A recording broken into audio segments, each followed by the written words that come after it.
Hey newbie, welcome to our Learner's License Crash Course. This course is divided into 3 sections. 1. Controls. 2. Signs. And 3. Rules of the road. These are the 3 sections of South Africa's Learner's License test, and we will take you through everything you need to know. Alright, buckle up and let's get started. Controls.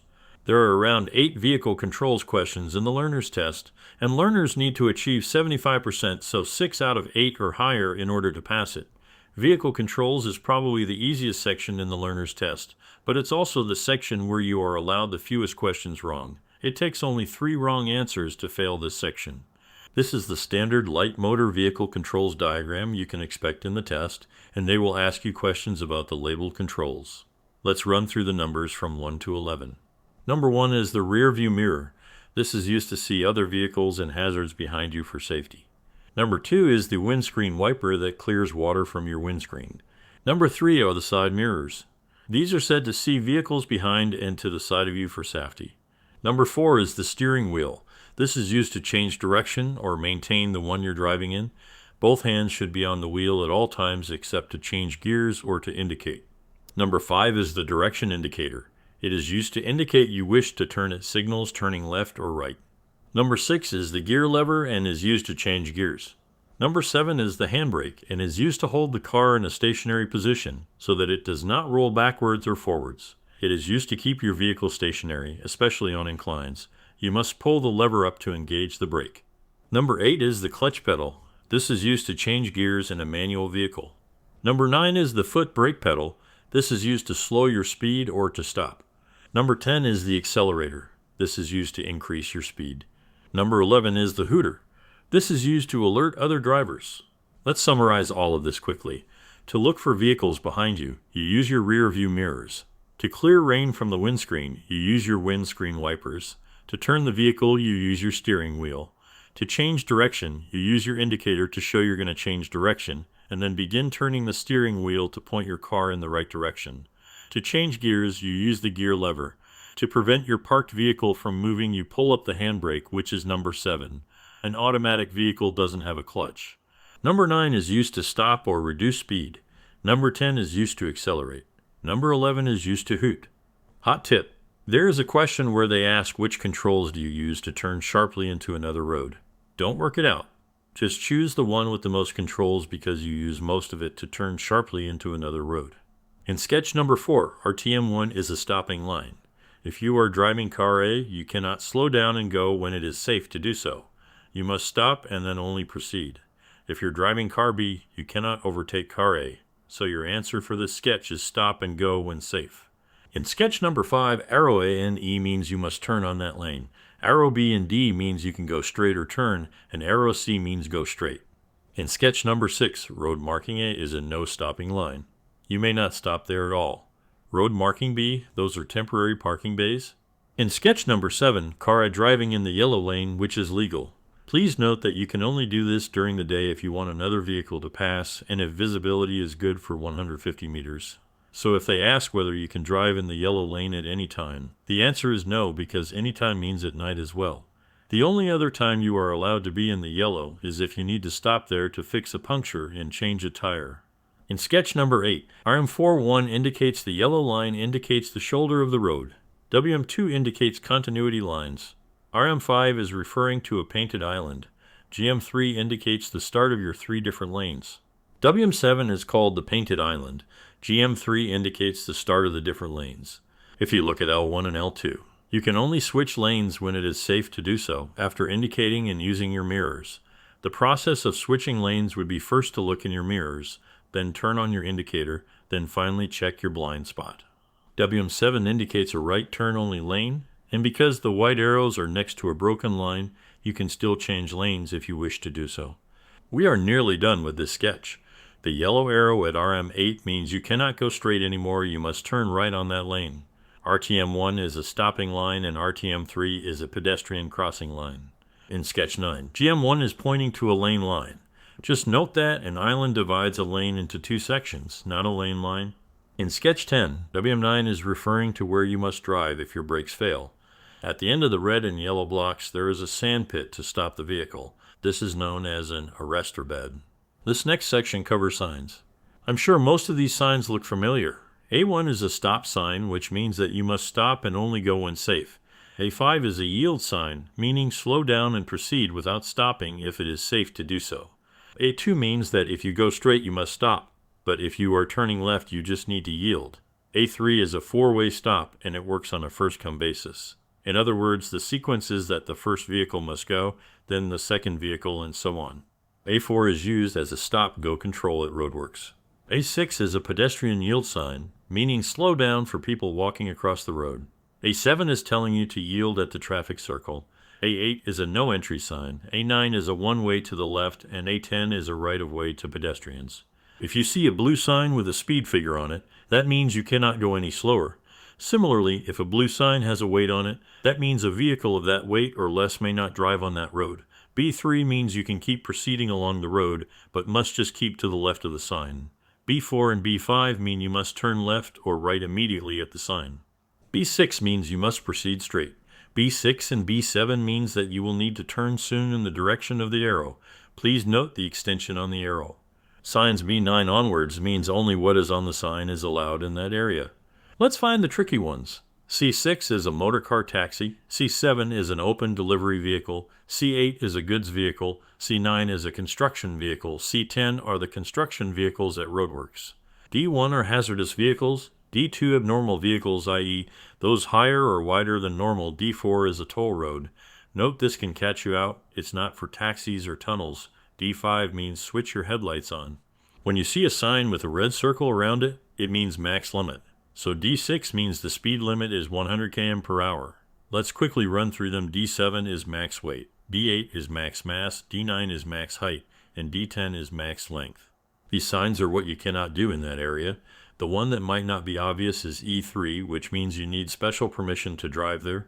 Note that this is a double line, unlike the no entry sign, which is a single horizontal line. As we now know, round blue signs mean you must do something. A rectangle blue sign is slightly different, as it is an information sign. This will make more sense with an example like G9. Basically, it means the lane is reserved only for motor vehicles, but you can drive in the other lane. A good real-world example of a sign like this is the bus lane on the N2 in Cape Town. Only buses can drive in it from 5 a.m. to 9 p.m., but they may also drive in the general lanes.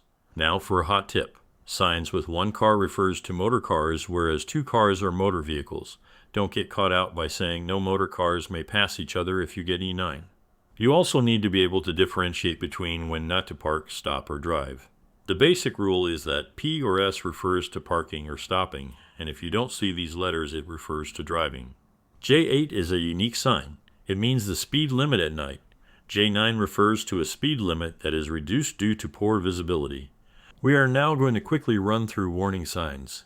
These types of signs are alerting you to something that you can expect coming up on the road you are on. So if we look at L9, it means look out for the crossroad ahead. Not that it looks very similar to L10, but all you need to remember is that you are always on the vertical road and the thicker road is what has right of way. So L10 means you can expect cars from side roads joining the main road.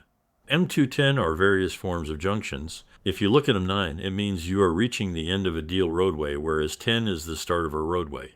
Here are some more common warning signs. N4 and N5 are called hairpins. N8 is a tricky one. Please remember you will only see this sign when you are traveling down a one-way, and it is warning you that it switches to a two-way road ahead. N9 means there is a two-way road crossing coming up. N10 means the right-hand lane ends ahead. O2 and O3 means that concealed entrances are coming up. In other words, a road or driveway is coming up that you cannot see. O6 means there is a marked pedestrian coming up, whereas O10 means you must just be on the lookout for pedestrians. P5 means there is a gate ahead. P6 means is not that clear, but it means the motor gate is to the left. P7 means unguarded rail crossing is coming up. P8 tells you there is a tunnel ahead. Q3 warns you to be on the lookout for slow-moving vehicles on the steep downhill. Q4 shows that the tar road is going to change to a gravel road, and Q5 is a narrow bridge. Q6 is a one-vehicle obstacle. Q7 means the road narrows on both sides, whereas Q8 means it only narrows on the right. Q9 is an uneven road. There should be a lot more of these signs, lol, and Q10 is a speed hump. R1 is a slippery road. R2 is falling rocks. R3 means workmen's ahead. R4 means graders ahead. and R5 means you should be on the lookout for loose stones. R6 is a general warning sign. R7 is called a surface step.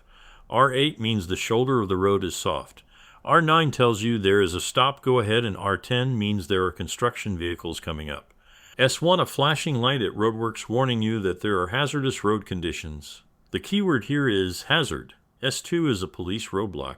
S3 is telling you the road is going to end because of water. S4 is warning you of strong winds, and S5 is a low water bridge. S6 means there is low-flying airplanes. S7 is agricultural vehicles. S8 is warning you of an accident ahead. S9 means reduced visibility due to smoke or fog on the road. And lastly, S10 means the gravel road is changing to a tar road. T1 and 2 are danger plates, meaning you must keep to the left or right because of an obstruction. Please note that signs that are yellow indicate it's temporary. T3 indicates 2 train tracks. T4, T5, and T6 are warning you of sharp turn chevrons. T7 is a dead-end chevron, and T8 is a T-junction chevron. What does this mean? You must stop and either turn left or right. T9 means there is a gentle corner, and the recommended speed is 80 km/h. Please note that it isn't a round sign, meaning it's not mandatory, you can go faster. U1 means the road winds for 5 km. The keyword is 4 on the sign. U2 warns you that there is a stop sign in 60 meters ahead. U3 is alerting you to the fact there are known to be potholes on the road you are driving on. U4 informs you that the road winds for 8 km. U5 tells you that the speed limit for 8M is 60 km due to the winding of the road. U6 is a temporary road closure. Here are some more signs that you should be aware of. Remember, a blue sign with a figure means you cannot go slower than that speed in that particular lane. These are arrest or bed directions that are noteworthy for truck drivers. X1 is a traffic light. X2 is when the red light is steady and there is a red flashing arrow to the left. This means that you must stop and you can only go once there is no traffic coming from your right. X3 has a steady green arrow to the right, meaning you must turn right while considering oncoming traffic. The keyword for X3 is oncoming traffic. X4 says you can go if you want to go straight or left. X5 means you can go if you want to turn right, and X6 says you can go if you want to turn left. The keyword for X4, X5, and X6 is you can go. Alrighty, the last section we need to cover for you to pass your learner's test is rules of the road. We will cover all the main points of rules of the road. You may not obtain a learner's license if you already have a license that authorizes the driving of the same vehicle class. You may not obtain a learner's license if you were declared unfit to obtain a driver's license for a certain period of time and that period still prevails. You may not obtain a learner's license if your license has been suspended and the suspension period has not yet lapsed. There are some new rules that you should know. 1. You can drive a vehicle without shoes. 2. If you have a learner's license, you can drive on the freeway. 3. If you have a learner's license, you can have passengers in the vehicle on the condition that the passenger next to you has a valid driver's license for the same vehicle class or higher. It takes longer for the vehicle to stop when the road is wet, when the vehicle is loaded, and when the vehicle is traveling at high speed. You may not park your vehicle in the same place outside in urban areas for longer than 24 hours. The dim lights may not shine further than 45 meters. The hooter of your vehicle must be heard for a distance of 90 meters or more. The license disc on your windscreen is valid for 12 months. You must report an accident where no one was injured or killed within 24 hours. You must switch your headlights on in the day if visibility is poor for 150 meters. You must stop your vehicle if a traffic officer orders you to do so, to avoid an accident. If a traffic sign orders you to do so. If a person is driving herding sheep across the road. You must wear seat belts in the front and back seats. You don't have to wear seat belts when reversing. Children younger than 14 must wear seat belts. You can reverse your vehicle for as far as it is safe and necessary to do so. At the scene of an accident, follows these steps. 1. Stop. 2. Check for injuries. 3. Check for damage after injuries. 4.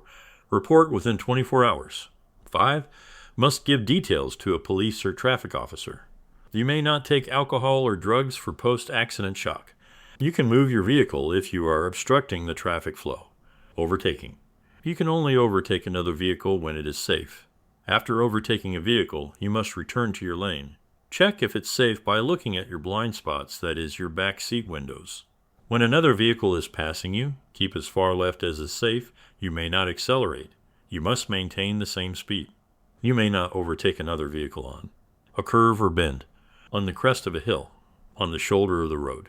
If there is smoke or fog on the road and you can only see for 100 m, you can only overtake when your visibility is good for at least 150 meters. You can overtake on the left if 1. The vehicle in front of you indicates they're going to turn right and there is enough space on the shoulder to do so. 2.